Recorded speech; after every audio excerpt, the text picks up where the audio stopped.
Hello again, everyone, and welcome back to Stokes Sounds Off. I'm your host, James Stokes. Today is Elder Clark G. Gilbert's 56th birthday, which is also his first birthday since being ordained an apostle on February 12th. As we know, he was called to the apostleship by President Oaks the day before. Let's get into his biography. Clark Gordon Gilbert was born on this day in 1970 in Oakland, California, to Paul Ensign Gilbert and Susan Carlson Gilbert while his father was attending law school. Once his dad graduated, the family relocated to Scottsdale, Arizona, at which time Scottsdale had a largely non Latter day Saint populace. When young Clark was 10 years old, in response to an assignment to write about a great American, he chose to base his report on the prophet Joseph Smith. Years later, in a high school assembly, he chose not to be offended when his religious views were criticized and mocked. When he was asked what his favorite song was, he said, "I am a child of God," and he sang it for his class. Despite being mocked in that assembly, among his close friends and families of other faiths, his views generated respect, with some of those families saying that when their children hung out with Clark, they never had to worry about them getting into any trouble. The summer before his senior year, he and his younger sister attended an especially for youth EFY event at BYU, after which he wrote his sister a letter expressing a desire to be a better brother to her. Following his high school graduation, Clark enrolled at BYU. Following his freshman year, he deferred his education to serve a full-time mission in the Japan Kobe mission. His struggles to learn Japanese brought him to seek heavenly help. He developed a great love for the Japanese people. His mission allowed him to draw closer to his mission leaders, from whom he learned valuable lessons that would mold his future life. After resuming his studies at BYU, he was introduced to Christine Calder, who had roomed with his younger sister in a BYU study abroad program in London. Impressed with her, she suggested her brother meet her. Clark was immediately drawn to Christine, and Christine was similarly drawn to Clark. But Christine had a deep desire to serve a mission of her own. As the couple's relationship became more serious, Christine decided to forego missionary service in favor of marrying Clark. The two were sealed in early February 1994, just before Clark's sister began her own missionary service. Following their marriage, Clark and Christine completed their education at BYU. They then relocated to California, where Clark earned a master's degree in Asian studies. Clark then pursued doctoral studies at Harvard in business administration. When he struggled with the rigors of the program, Christine reminded him they had prayed for this opportunity. He prayed for and received the help he needed. He completed his doctorate degree in 2001, after which he joined the faculty at Harvard. Christine taught early morning seminary, while Clark served on the state young men's presidency. The couple also mentored inner city young men.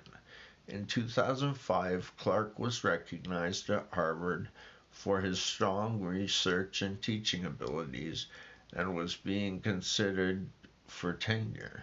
But the Lord had another path in mind for him. Kim B. Clark, the president of BYU Idaho, asked Clark to join him there for the purpose of expanding church education to a more global scale.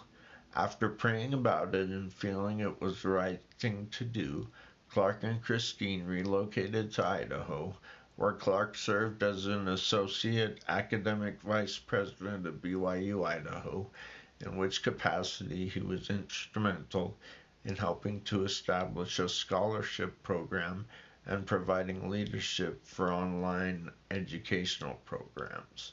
Those efforts culminated in the eventual creation of BYU Pathway Worldwide. Clark went on to become the CEO of the Deseret News. In 2015, he was called to serve as the president of BYU Idaho. Just 2 years later, he was named the inaugural president of BYU Pathway Worldwide.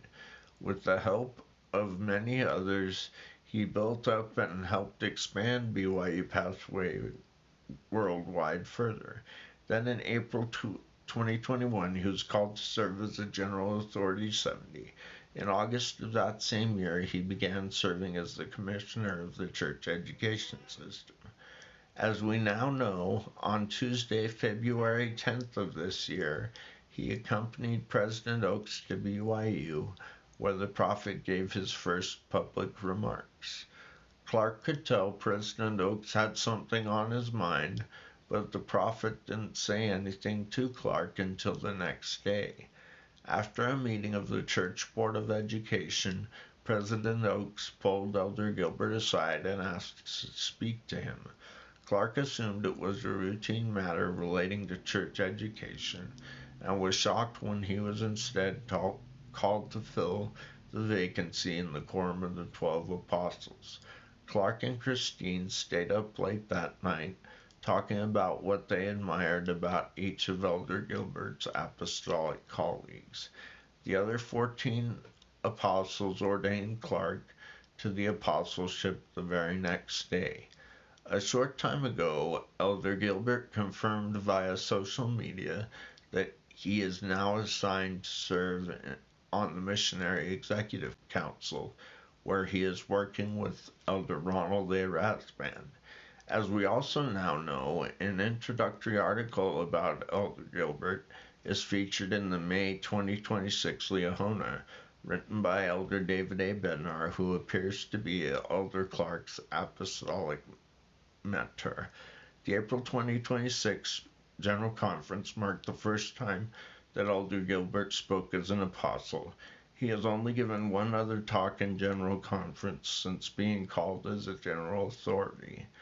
Given that Elder Gilbert filled the vacancy in the quorum of the 12 apostles that arose from the death of President Jeffrey R. Holland, who, like Elder Gilbert, was a university president who later served as the commissioner of the church education system and was subsequently called to the apostleship, I am not altogether surprised that Elder Gilbert was the Lord's choice to fill that apostolic vacancy. There are no coincidences in the Lord's church. As soon as I read about Elder Gilbert's apostolic call, I immediately felt the Lord confirming to me that his call to the apostleship was divinely inspired. So I can readily testify that Elder Gilbert has been called of God and was foreordained to be an apostle of the Lord. He is the youngest apostle to be called since the 2004 call of Elder David A. Bednar at the age of 52, and he is the first apostle called to be born in the 1970s. Given his age, I would not be shocked if he serves as church president at some point, but that is, of course, up to the Lord. In the interim, I am grateful to have been able to put together this tribute to Elder Gilbert. I know that we will not be led astray if we listen to the counsel of those we sustain as prophets, seers, and revelators, including Elder Gilbert. I invite you all to stay tuned here for my coverage of the latest updates from the Church News, the Newsroom, and the Church of Jesus Christ Temple sites. I'll be sure to pass word of those developments along to you all as soon as I can after I learn about them. In the meantime, that does it for now. All comments are, as always, welcome and appreciated on any video or short at any time, as long as all such feedback is made in accordance with the established guidelines. I hope any of you who would like to share anything We'll take your opportunity to sound off in the comments section below. If you like what you watched here and would like to stay informed of newly added videos and shorts, please consider subscribing to receive the applicable updates. Thank you for the privilege of your time. Until next time, I wish you all the best and pray that the Lord will bless you all in everything you do.